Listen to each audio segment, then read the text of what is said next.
Now, from your breaking news leader, live election night coverage online from the 11 Breaking News Center. Welcome in. This is a special election 2020 edition of the 11 Breaking News Center. I'm John Wiener, your digital anchor here at KKTV Channel 11. And along with web guru Tony Keith and our whole 11 News team, we will be here for the next 3 hours for live, full, nonstop coverage of election 2020 night and results right here on Facebook Live and KKTV.com. We're so glad you're with us. And we'll start, of course, with the race for the White House. That is a live look at 1600 Pennsylvania Avenue. President Trump holding a private watch party inside the East Wing of the White House. Results already coming in for the presidential election.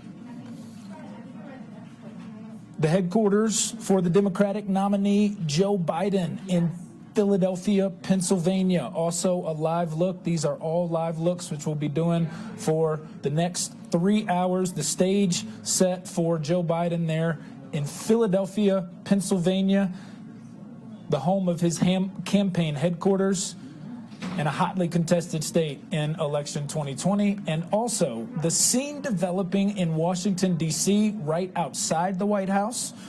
On the Black Lives Matter Plaza, you see the White House in the distance. We will, of course, monitor the scenes developing around Washington, D.C. and the country. So we'll have real-time results coming in also with the live electoral map of the race for 270. And you see we got a lot of cool technology on your right. The White House, President Trump inside on your bottom left. The campaign headquarters in Philadelphia, Pennsylvania for Joe Biden, and the scenes outside in Washington, D.C.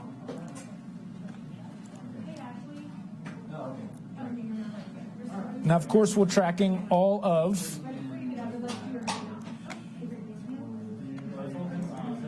the races here in Colorado as well. Big races and big issues on the ballot. Here's a live look from our KKTV cameras, where the polls have just closed and a record number of Coloradans have voted. We've got a Senate seat up for grabs, 2 congressional district seats, and a number of big items and amendments on the ballot. Our 11 News team stationed all around the area and right here in the newsroom as well to break down what's happening for the Centennial State. Plus, we have a full team of analysts on tap for you guys. 2 different correspondents at our KKTV 11 DC Bureau, who Tony Keith will be checking in with. 3 political analysts from here in the state of Colorado, including Pikes Peak Community College and from CU Boulder. Experts breaking down the ballot issues and the races here in Colorado. And of course, our digital guru, Tony Keith, who's at a real-time map tracking election results as they are coming in. We've got all that and more for you. The next 3 hours, we're going to be live, we're going to be nonstop, and it's going to be full coverage of the election results coming in around Colorado and certainly around the country. And we're glad you're with us tonight. It's going to be live. It's going to be exciting. Hopefully, it's going to be fun, and we will have all the results confirmed before we get any results out there. All of our results are going to be taken from confirmed results from the Associated Press. So just want to put that out there. And we're super glad you guys are with us here on our special 11 Breaking News Center coverage of Election Night 2020.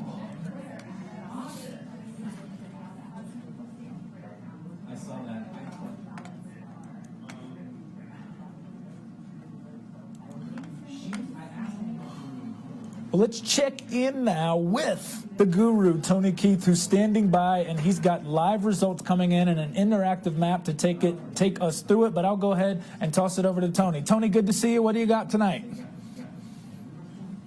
Facebook Live right now, watching your coverage. We've got several hundred, close to 1,000 people watching. Those of you just joining, just to wrap up what John was saying, guys, we are going continuous coverage up until 11 News at 10. So why start at 7 o'clock? Well, that's when the polls closed. We had Danielle Corrider at one of those polls. Pretty slow evening here in Colorado. Everything's going smoothly from everyone that we've chatted to, which is great to hear. But let's talk a little bit more about this map behind me. So this nation's better days are ahead of us, and let none of us forget that. God bless the great state of Colorado. and these great United States of America. It was an emotional speech, but it was also a very gracious and measured speech. I think that Senator Gardner had a good bit of time to sort of prepare himself in a race that over the last few days had increasingly pointed towards John Hickenlooper, and certainly was one of the earlier races to call when that margin got pretty big. But certainly Senator Gardner spoke about how proud he was about what they accomplished in 6 years, and also from a bipartisan perspective. 6 years ago, I set out to accomplish things for all four corners of the state of Colorado, to make sure that we had a chance to fight for our economy, our environment, for energy, for education. Over the last 6 years, We're happy to be joined right now here on Facebook and on our special election coverage of the election 2020 here on the 11 Breaking News Center with Kenneth Bickers, who's the chair of the Department of Political Science there at Colorado Boulder. Kenneth, thanks for joining us tonight, and how you doing? I'm doing fine, John. It's good to be with you. So a lot of results coming in, and the big one here just now in Colorado, the former governor John Hickenlooper unseats the Republican incumbent Cory Gardner. What was the difference, do you think, in this race that allowed John Hickenlooper to defeat Cory Gardner? I think it's largely Donald Trump. I think it's been an uphill climb for Gardner to overcome how unpopular Donald Trump is here in the state. It's interesting, if you look at the marginals, Gardner is running about 2.5, sometimes 3 points ahead of Trump. So we actually did a little bit better. But the hole that Trump is in the state was just too much, and an impossible climb for Gardner. So I don't think it was a giant surprise. Nationally, he was viewed as the most vulnerable incumbent Republican running for re-election. What do you think it means nationally, Kenneth, in terms of the potential, I don't know about change in power in the Senate as a whole, but what does it mean for the U.S. Senate itself with Hickenlooper replacing Gardner? Well, the big issue for the Senate, of course, is party control, because that determines whether the Democrats or the Republicans are confirming judges and potentially any additional justices. It means the business of the Senate would be controlled by the Democrats versus the Republicans. It's interesting, so far tonight, this is the only Senate seat that appears to be flipping. Now, it's too early to know in Maine, where Susan Collins is running, but she is at the moment, which could change obviously, but at the moment she is ahead.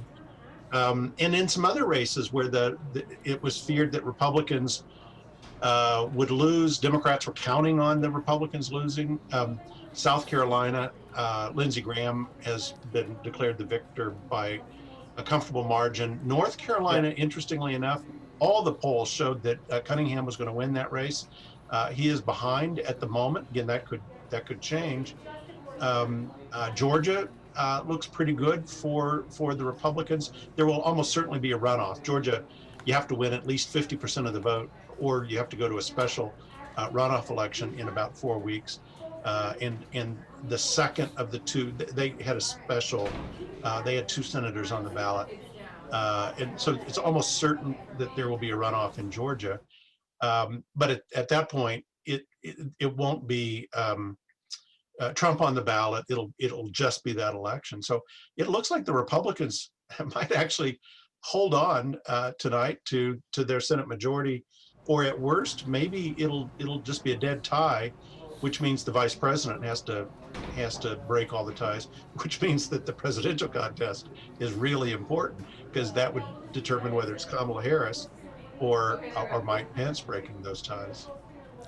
Now, here in Colorado, in addition to the race for Senate and a race in District 3 for the U.S. House of Representatives that's really close between Dianne Mitch Bush and Lauren Boebert, we do have a lot of propositions and amendments and items on the ballot. And I know 2 big ones for you, and we've already talked about Proposition EE and Proposition 115 that has to do with the abortion ban, which does not look like is going to pass. But I know Proposition 116 and 117, the tax initiatives are very important for you. Why are they important on this ballot? Well, it's an interesting night here in Colorado, because it looks like the Democrats are going to do very well in the state. It looks like they'll probably pick up the Board of Regents for CU, which is obviously something that where I work. But the Democrats may pick that up for the first time in 40 some years. It looks like the Democrats are going to do well in the state House and Senate races. At the very same time, and this is why those tax and spending measures are so interesting. The Gallagher Amendment, which deals with property taxes, it looks like it's going to pass, and that's all of the local governments will breathe a sigh of relief about that because they're heavily dependent on property taxes. But the two measures that affect state income, those look like they're going to remove some of the tools that the Democrats in the state legislature and obviously the governor's office would want to work with. And one of those is 116, which is reduces the income tax rate in the state. On paper, it doesn't look like a big reduction, but it's huge when you aggregate it across all of the taxpayers in the state. And the other one is a measure it's a bit closer, and it may not pass, but it's in the lead and looks like it'll probably pass. Applies the logic of Tabor to spending activities that were previously exempt from Tabor. So they're called state enterprises. They charge fees, not taxes. But this has been a kind of a workaround for the state government to avoid having to pay to put issues on the ballot for the voters to approve tax increases. Instead, the state government has used this workaround by using enterprises and charging fees. If that measure goes on to pass, as it looks like it will, that will remove a whole bunch of arrows from the quiver of the Democrats in the state government. So it's an interesting night in that Democrats look to be winning, and on the big social issues, they're all going in the direction of the Democrats. But on the lifeblood of every government, which is money, it looks like it's going to be a harder job for the Democrats to actually do a lot of the things that they may want to do. Very interesting, and we're really thrilled to have Kenneth Bickers with CU Boulder, who's the chair of the political science department there. And not a win for the Democrats. Associated Press just reporting a couple of seconds ago that the Republican incumbent Doug Lamborn is going to retain his seat. Any surprises for you in terms of how that race played out or the margin over Gillian Freeland? No, so the congressional races all are playing out pretty much to form, which is that the incumbents are going on to win in every case, whether they're the Republicans or Democrats, and mostly by fairly comfortable margins, and in some cases increasing the margins. So Lamborn is going on to victory comfortably. Perlmutter, Jason Crow, who's a first-term member of the House, he is. It looks like he's going to have a comfortable win this evening. The interesting race, of course, is the 3rd congressional district, which is the western, roughly half of the state, between Boebert and Bush. And that one is really close, but Boebert is in the lead. And there are not a lot of votes still to come in that district. So, I'm sure it's too close to call it, but at least at the moment, I would rather be at the potential victory party for Boebert than for Bush.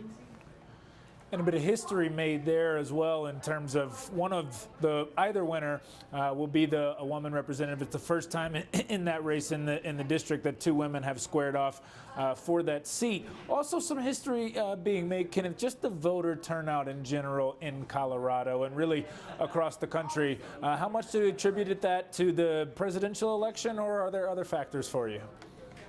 Well, I think that's part of it, but I don't think that's the big explanation here in Colorado. I think the move several years ago to all mail ballots, using being able to vote by mail, we saw a big increase in the voter turnout when we did that here in the state of Colorado, and people are getting more and more comfortable with it. You add to that the whole pandemic thing, where people don't want to vote in a polling place for obvious health risk kinds of reasons.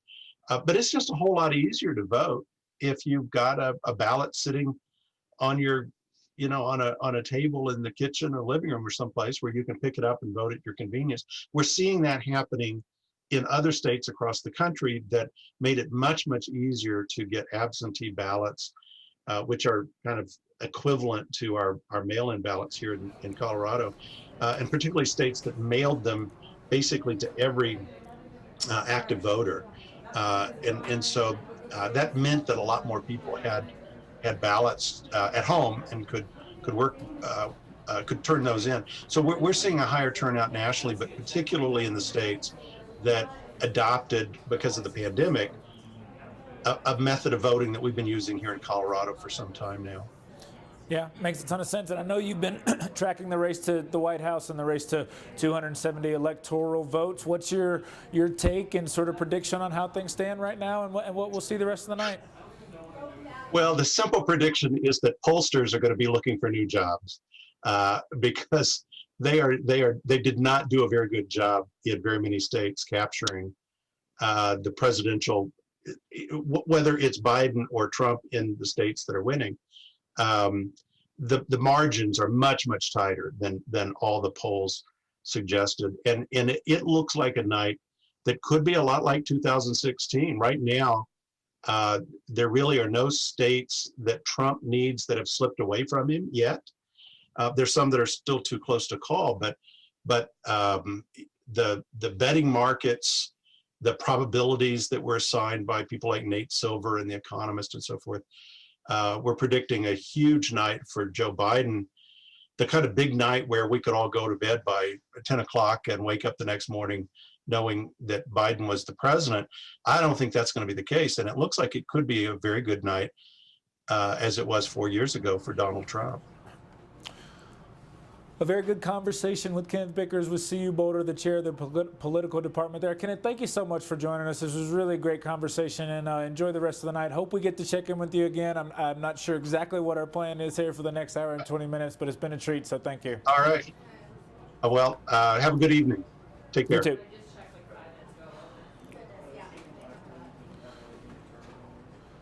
So we will check in on the race for the White House, and we just learned again during that interview, really, here, real-time results coming in on the 11 Breaking News Center special election 2020 coverage. The Associated Press projecting the incumbent Doug Lamborn will win the Congressional District 5 race in Southern Colorado. And it was interesting what Professor Bickers said about the turnout in Colorado, that certainly attributed some to the fact that there's a presidential election on the ballot, but also just the ease of voting in Colorado because of the early voting measures that were put in place so many years ago. So from there, we will get ready to go check in with our digital editor, Tony Keith. And Tony, I know, has some real-time results coming in about the elections and the races here in the state of Colorado. Hey, thank you so much, John. Loved what Professor Bickers had to say. Very interesting interview, and we'll see what happens when we wake up tomorrow. But for those of you who just want to track the races in real time, I've talked to a few people online who are just jumping from source to source. KKTV.com. What I'm going over are the results coming in for those statewide ballot issues, a couple of the races. We know some of the big races that have been projectedly called, but let's go over just some of the results on Facebook Live. Feel free to chime in. I'll see if I can answer some questions afterwards. But starting with Amendment 77, a lot of these ballot issues pretty close for the time being, with about 77% estimated reporting. It's looking like 77. The local gaming limit is going to be a yes on that one, with 1,482,000 votes, so essentially 60% of the vote. But I'm going to go through just about as many as I can right now because there's just so many races across the state. Probably the most confusing thing on the ballot, and I've had this conversation with a lot of folks as far as how can we explain repealing Amendment B. That's the Gallagher amendment, of course. Incredibly confusing, but right now it is leaning towards yes, repealing that. Again, with 77% estimated reporting, I'm not going to call that right now, but it is leaning that way as far as repealing that. Those of you wondering what Amendment B is, as you stared at that ballot, trying to break it down, in a nutshell, essentially we're talking property taxes for residential folks and how those have been going down over the years with Amendment B. This would freeze those in place because currently, when it comes to commercial property owners, they're paying about 4 times the tax, and it gets really in depth. We got some more details. If you got the blue book, you can really dive into that. But for the time being, right now it's at yes with 58% of the vote, no with about 42% of the vote. U.S. Senate, we called that a while ago, along with the Associated Press, CBS News. That went to John Hickenlooper. We heard both of their speeches. We'll try to cue those up again, either whether it's tonight or tomorrow. Just a reminder, the Breaking News Center coverage does continue. We usually have it Monday through Friday from 10 in the morning until noon, and then we fire it back up again until 2 to 4. So as we're sorting through everything, picking out the best of the best, we're going to replay a lot of that tomorrow. Moving on to some of those other amendments. This one, Constitutional Amendment 76, requiring citizenship. That one was pretty straightforward. It's a language issue in regards to who can vote in the state of Colorado. Yes, right now, with 62% of the vote. Moving on to the charitable gaming. Amendment C, that one is a tight one. With 77% estimated reporting, we've got yes with 52% of the vote, no with 48%. So that one we're probably going to have to wait till tomorrow to see what's going on, maybe even a little longer. As John just mentioned about 10 minutes ago, Associated Press projecting that Doug Lamborn is going to be the winner for U.S. House District 5. So we talked about that. Just taking a look at the margin right now with 56% of the vote. Jillian Freeland with 39%, Ed Duffett with 3%, Marcus Murphy with 1%. Those of you that will recall, we did host a debate with the 5th Congressional District. We're hoping to hear from Jillian Freeland tonight. We've been in talks with her folks. Hopefully we can chat with her about this evening, her campaign, and hear what she has to say. That's definitely one a lot of folks were looking at locally. Moving on to Proposition E. This is like essentially a landslide here. This has to do with taxing nicotine, those electronic cigarettes, and right now it is overwhelmingly yes. Might as well call that. You don't have to be any type of expert to see with 77 estimated reporting. That's got about 70% of the vote for yes, so you can expect new taxes on, again, e-cigarette products. Moving along, we got quite a bit on this ballot. It was a big one. Proposition 113, the national popular vote. So that's a compact. It doesn't just depend what we agree on. There's other states that have to be involved, and it's essentially a debate of do we go with the electoral votes or do we go with the national popular vote? Pretty close one again, with 53% leaning towards yes and then 47% leaning towards no. Proposition 114, a super tight one. It has to do with reintroducing gray wolves into Colorado, particularly on the northwest side of the state. So it would be up to, if this passes, Colorado Parks and Wildlife, they're going to be in charge of figuring out how to reintroduce gray wolves into our state. If it doesn't, CPW's got to come up with another plan. We've done a few stories on some wolf sightings on the northwest side of the state. So this one, way too close to call. I mean, we're talking 51% yes, 49% no, with just 77% estimated reporting. We'll have to follow up on that one or tomorrow or in the coming days. Late-term abortions. This is one that we're hoping to chat with on Ashley Franco about. This is probably the most popular one when it comes to viewers reaching out to us, wanting us to cover this. Right now, so just the quick background on this, this would limit late-term abortions, so 22 weeks and further, and right now it is leaning towards no. 59% yes with 41%. Of course, there is a lot more to that issue. I don't want to dive too deep. I just want to give you the latest numbers on that one. So we had the professor from the University of Colorado talking about Proposition 116, what's that going to mean to you folks. Essentially right now, that is leading the way with about 80% of the estimated votes reporting. 56% saying yes, 44% saying no. Going to jump through this fast. I'm going to send it back to you here pretty soon, John, because I can go numbers and numbers and numbers all night long. Proposition 117, the new enterprise requirement. So that's essentially throwing it out to voters and saying, hey, look, guys, we've got organizations, to give an example, like Colorado Lottery. State can't create that unless voters say, yes, go ahead. That's just one quick example. Another close one, 52% are saying yes, leave it up to the voters to decide that one, along with 48% saying no. Proposition 118, another very popular one to talk about. It has to do with family and medical leave. 57% saying yes, And right now we've got 43% saying no with about 80% reporting. But John, enough of the numbers game. I'm going to send it right back to you. And of course, for the latest update, just hit up kktv.com. You can scroll through not just the statewide results, but El Paso County, Pueblo County, Teller County, and Fremont County.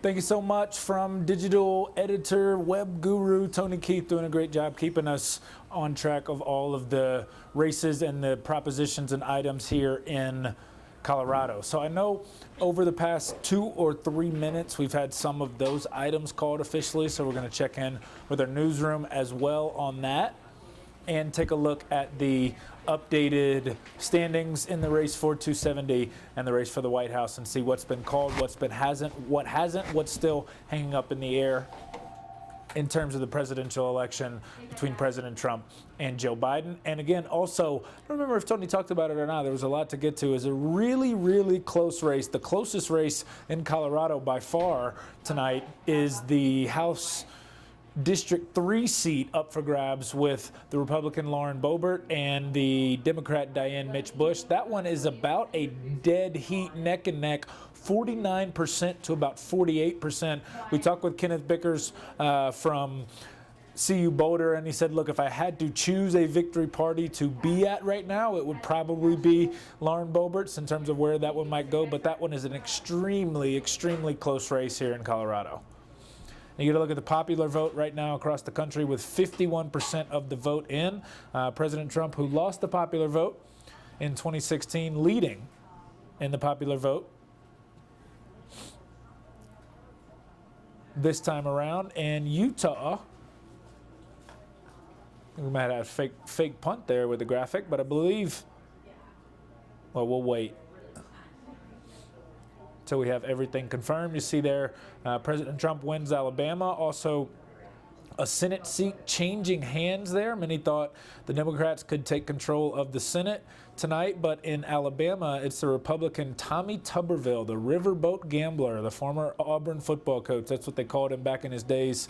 Adam and Catherine there in the studio. So want to take an opportunity now. We have a terrific 11 News team that has been covering all the different, I'm going to turn that volume down real quick. We've got a terrific 11 News team that's been covering all the different races here in Colorado. And so I want to check in right now with 11 News reporter Robbie Reynolds, who's been tracking the race for the 5th Congressional District seat with Republican Doug Lamborn, the incumbent, and the Democrat Jillian Freeland. We'll go to Robbie now. And Robbie, I know you had a chance to talk with both Republican incumbent Doug Lamborn and the challenger Jillian Freeman. What'd you hear from the victor Lamborn?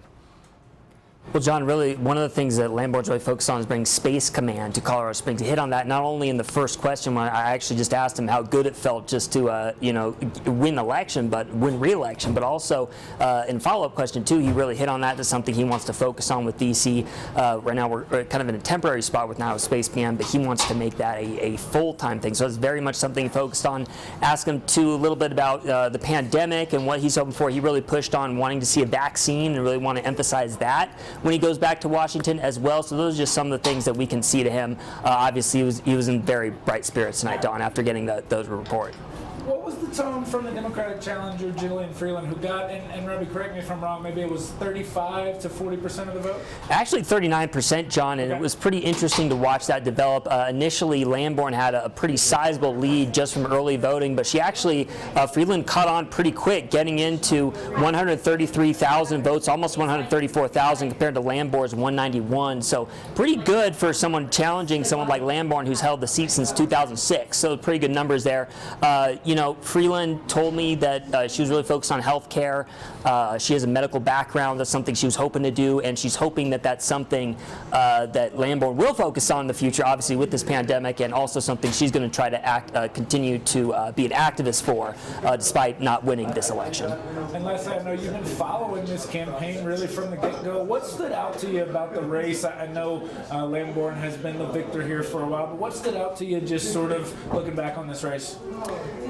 You know, John, when you have someone like Lamborn who's had the seat for so long, sometimes, you know, these I don't want to say they're not as exciting, but, you know, they guys can hold on to these seats for quite a while, and there really, I don't think was any indication as I was watching this that he was going to lose it. So I think Jillian Freeland, but on the other side of that, Freeland certainly should be proud of what she did. She got quite a few votes given her position and given where everything was. So from that perspective, pretty interesting. But I think the other thing, and this is with all races, is the impact of COVID and the impact of the pandemic and how big of a focus that is and how big of a focus that will be for any of the candidates moving forward is certainly something that you have to pay attention to no matter what race we're talking about. 11 News reporter Robbie Reno. Robbie, thanks. Yeah, thanks, John. We'll take another look back at the ongoing results for the presidential election. See President Trump right now with 51% of the popular vote.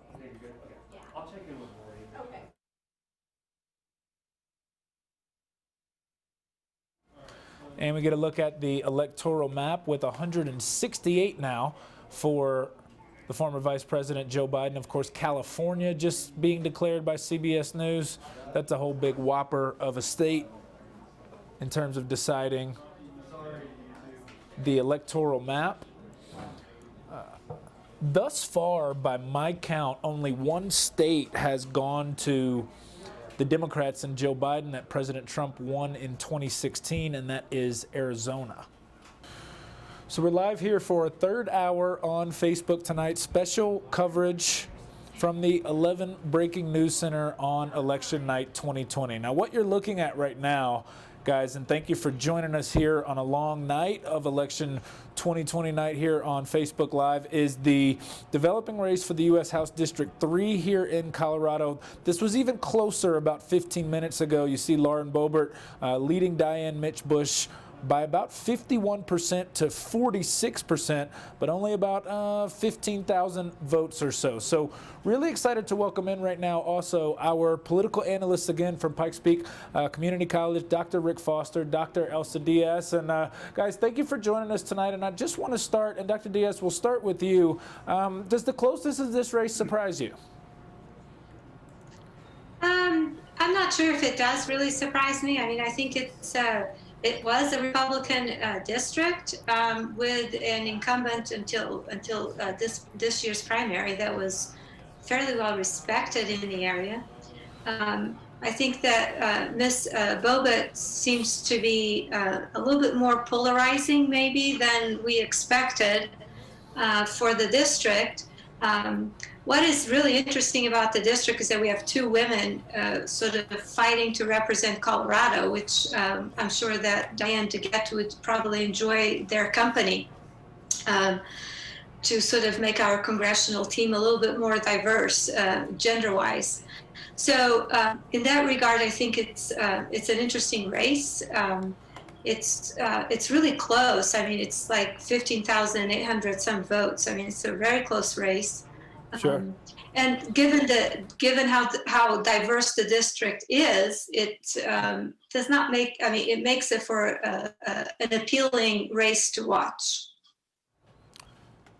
And Dr. Foster, I know the District 5 seat, won by Doug Lamborn, again, the Republican incumbent. Anything about that race surprise you in terms of the margin of the amount of votes maybe that Jillian Freeland got?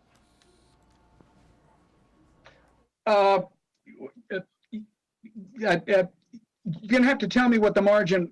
Tell me what the margin was. I was looking at that and I couldn't find it. The fact that he won is Jillian Freeland actually got about 39%. Yeah, Jillian Freeland got about 39%. But we can go ahead. Yeah, I was just going to say that the fact that Doug Lamborn has been reelected is no surprise. The margin that you just suggested is pretty convincing. In some respects, his margin might be greater than people might have expected it to be. Doug Lamborn has had his problems with the Republican Party in El Paso County.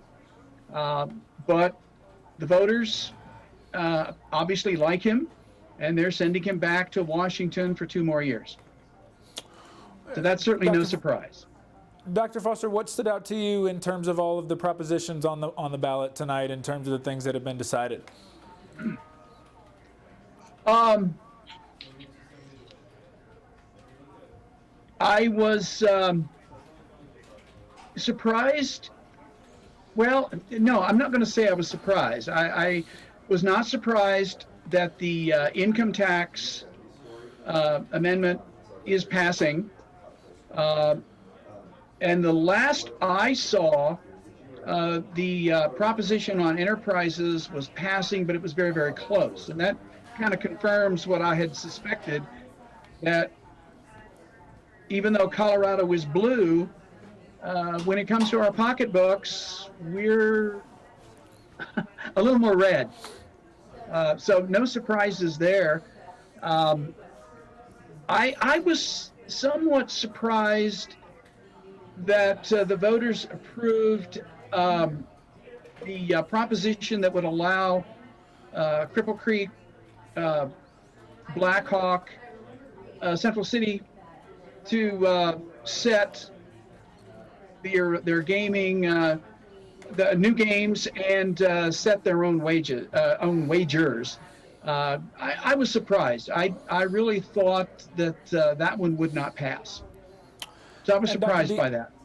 And Dr. Diaz, Proposition 115, dealing with restrictions on abortion after 22 weeks, did not pass, and it was a fairly wide margin. Just what are your thoughts on that, and also in terms of how it plays into the national conversation about what we're hearing, with Roe v. Wade in the Supreme Court, and just the national conversation on abortion?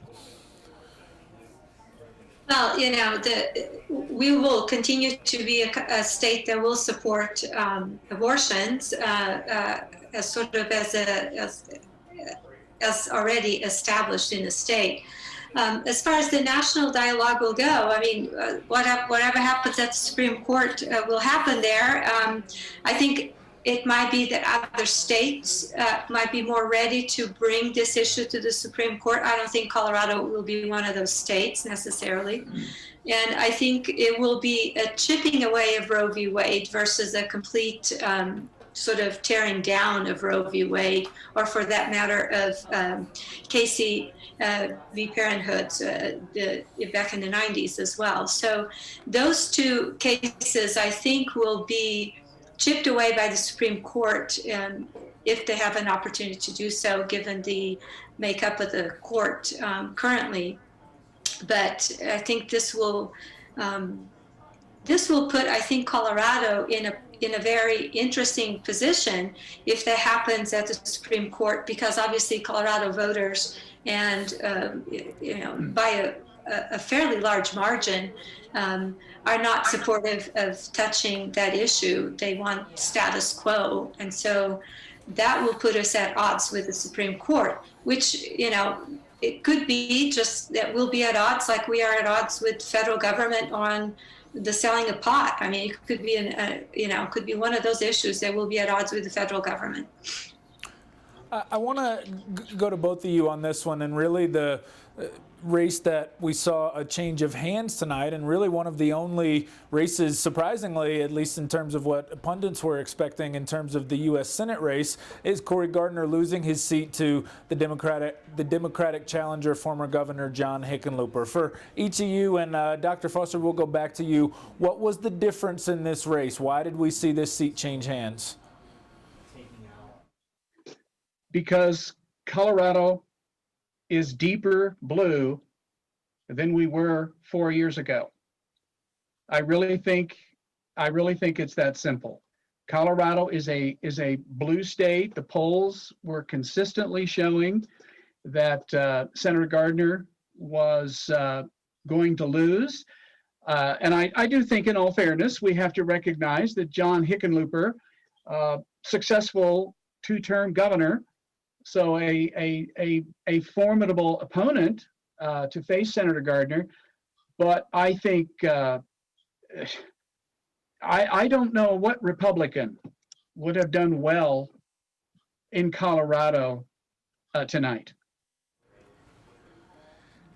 And Dr. Diaz, your thoughts on that monumental Senate race where we see Cory Gardner, who served 6 years, and he had a speech where he was very proud of his accomplishments and called on John Hickenlooper to finish the job as Coloradans do. But just your thoughts on that race. I think his speech was very kind and a speech that was, I would rate the speech to, sort of very polite to his opponent. I think the race at times, and at both, I'm talking Hickenlooper and I'm talking Gardner, were not so kind to each other and definitely had their moments of very unpleasant moments. I think voters got maybe a little tired of that.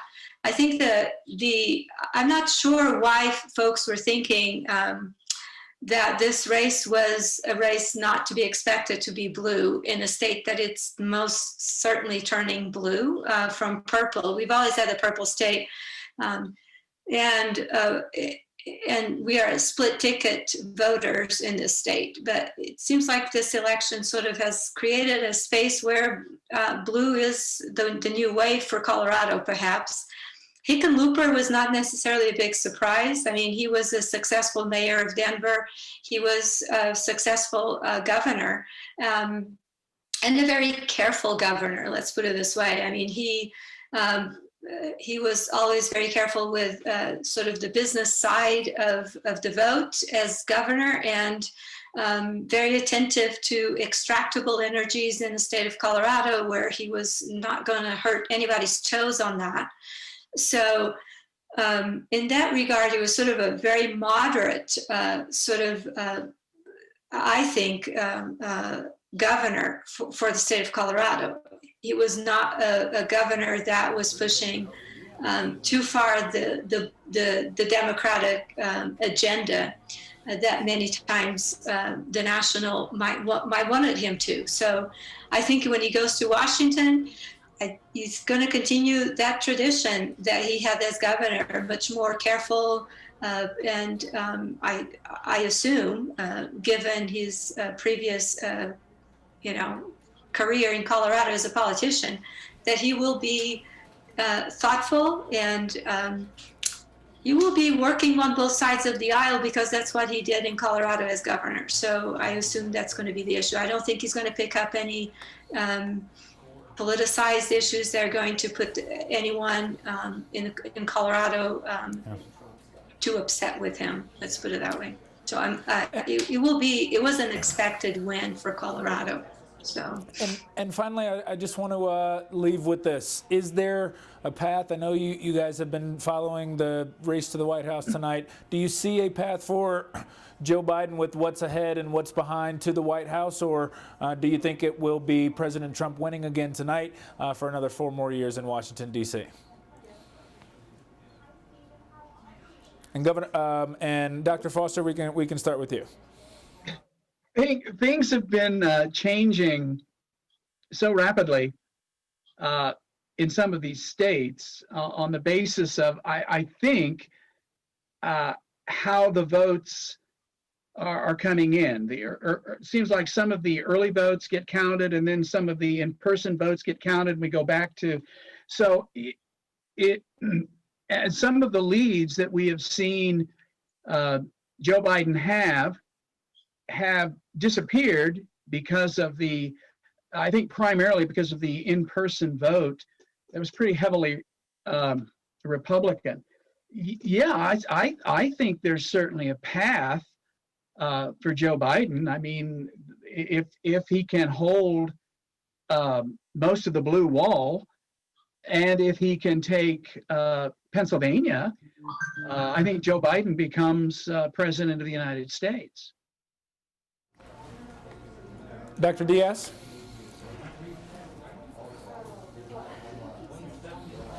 To the presidency, I think that path is narrowing as we're seeing sort of the results coming out of North Carolina, Florida, et cetera. I mean, Texas, those are results that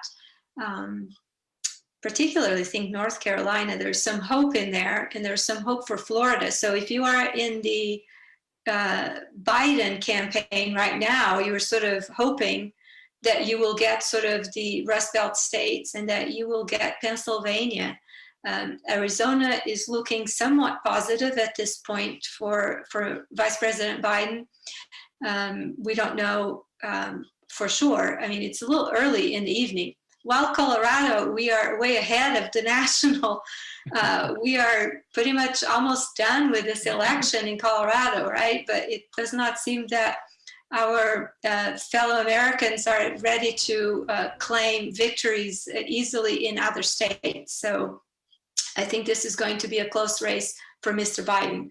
And I think he needs to get Pennsylvania and Wisconsin, Iowa. John? Yeah, go ahead. Elsa has the results of that Indiana county, so we can probably all go to bed. Well, that is true. Vigo, Indiana voted 71.5% for President Trump, which means that, considering over 100 years of history of choosing the president, it would be unlikely that they would be wrong. It is always possible. But definitely the path for Mr. Biden is narrowing as the night moves on, as more results come in. I think his campaign needs to be paying very close attention to Minnesota, Michigan, and Wisconsin, Iowa, and Arizona in order for him. And we know that Pennsylvania is not going to come up with anything this evening. They've already sort of made that somewhat clear that results there are going to wait. But Mr. Biden has a path, but that path is becoming very narrow. Well, we're certainly not going to. Go ahead. I was going to say, we do need to remember 4 years ago when the path that Donald Trump had to the White House was very narrow. Right. But things fell into place. Yeah. And I certainly think that Democrats have reason to be hopeful. Yeah. Well, we're certainly not going. I think going 4 to years bed. ago the issue was different. Yeah, well, we'll be tracking it here on Facebook Live and on KKTV Channel 11 throughout the night. So not going to bed anytime soon. Want to say a big thanks to Dr. Rick Foster and Dr. Elsa Diaz for joining us, our analysts from Pikes Peak Community College. Thank you guys so much. It's been a real treat, and you guys have been so great. So enjoy the rest of the night, and thanks again. Thank you. It's been a pleasure. Thank you. And so we take an updated look from CBS News at the rolling map of the winners state by state, and eventually we'll get to the map for 270. And interesting to hear sort of different perspectives there.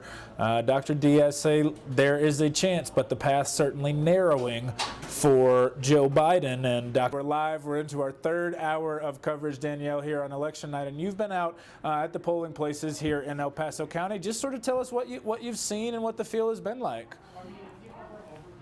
Well, it's interesting. I've covered elections here in El Paso County for the last 7 years, and coming in on night side, 2 p.m. to ballots closing at 7, there's usually a line of cars at this ballot drop box. This is one of the major hubs. It's right outside of the Citizen Service Center. So they have the in-person voting inside and the ballot drop off. And usually even at 7 p.m. when the polls are closed, anyone who is in line at 7 p.m. still gets their ballot counted. And typically there's a big line of cars, but since we have been here for the past few hours ahead of 7 o'clock when polls closed, it was kind of a slow and steady stream. And obviously that's not to say that people weren't showing up and voting. We've been talking all day about the record early voting turnout. As of last night, 334,000 people cast their votes in El Paso County, and a few weeks ago when they sent all of those ballots out in the mail, it was 450 of them. So we've actually already beat the record beat the total number of votes that were cast in the 2016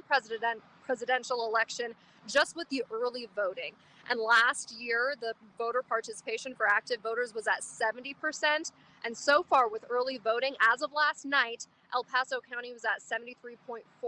So record-breaking election numbers, not even counting the ballots that were turned in all day today. So I think another thing that you have to take into consideration when we kind of sat here for hours and saw as just a few cars came by is that El Paso County Clerk and Recorder's Office made a really intentional effort to make voting as easy as possible and kind of spread out the volume of voters during this pandemic by adding 16 more drop boxes than they usually would and more polling locations. At one point, they said that there was at least a polling location or drop box for 99% of the population within 10 or 15 minutes of your house. So I do think between all of the early voting that we saw and with the ballot drop boxes being more frequent in our community and more spaced out in our community, that may explain why we saw such, I guess I would consider an unusual turnout for one of the more busy drop boxes that I've seen in my time here in El Paso County.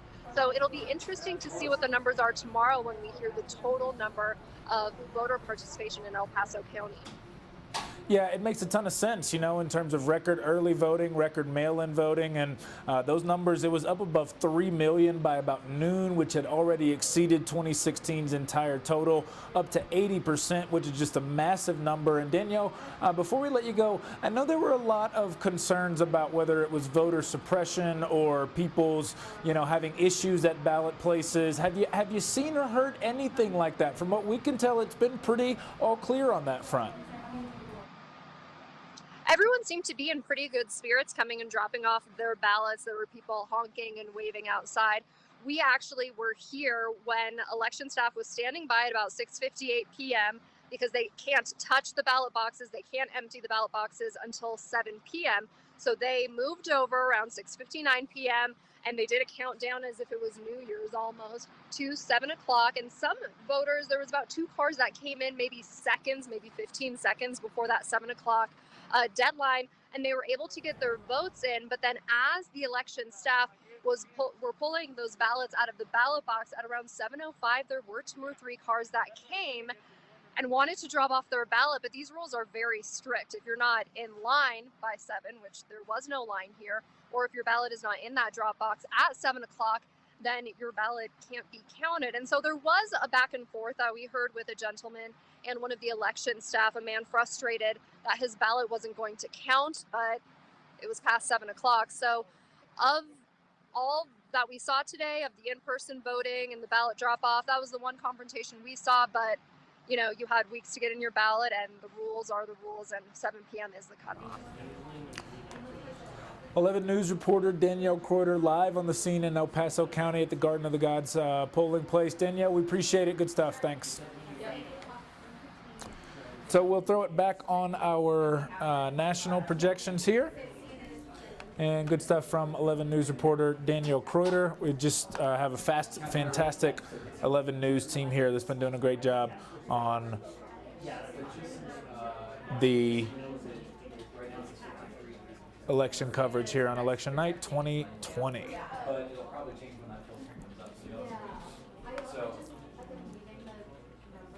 Well, there you get a look at the map from CBS News, the national projections. Joe Biden standing at 187, President Trump standing at 111. And here's what's interesting. Over the last hour, Joe Biden has pulled ahead in the popular vote. President Trump was up about 51 to 47% about an hour ago, and Joe Biden has pulled into the lead.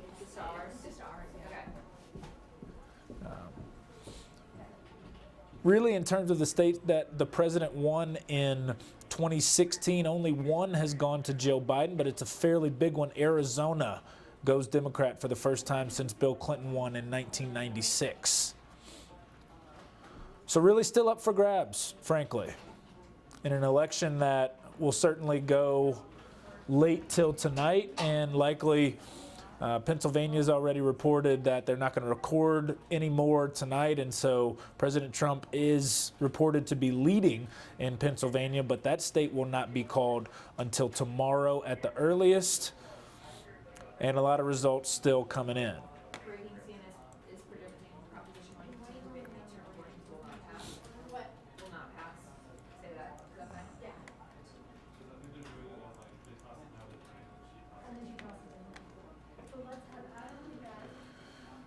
Get a look at the map from the Associated Press, and you see the different states still up for grabs: Texas, Florida, Georgia, North Carolina, Ohio, Pennsylvania, Michigan, Wisconsin, Nevada. Really all of what they've called the battleground states.